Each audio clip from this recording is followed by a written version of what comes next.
கடுகு போட்டுக்கலாம். கடுகு பொரிஞ்ச உடனே சின்ன வெங்காயம் சேர்த்துக்கலாம்.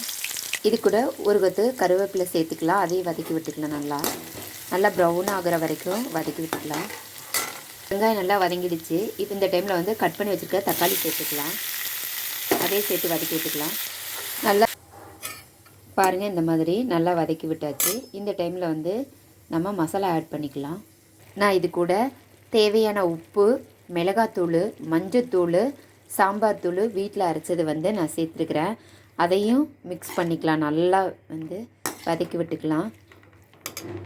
இப்போது நல்லா நம்ம கலந்து விட்டுட்டோம். இதை சிம்மில் வச்சு ஒரு 5 நிமிஷம் வந்து லைட்டாக மூடி போட்டு வந்து மூடி வதக்கி விட்டுக்கலாம். ஃப்ரெண்ட்ஸ், சூப்பராக வந்து தக்காளி வதங்கிடுச்சு. இந்த ரெடி ஆகிடுச்சு. இது 2 நாள் ஆனாலும் கெட்டு போகாது. நீங்களும் ட்ரை பண்ணி பாருங்கள். வீடியோ பிடிச்ச வீடியோக்கு ஒரு லைக் பண்ணுங்கள். ப்ளீஸ் என்னோட சேனலை சப்ஸ்கிரைப் பண்ணிக்கோங்க. தேங்க்யூ ஃபார் வாட்சிங்.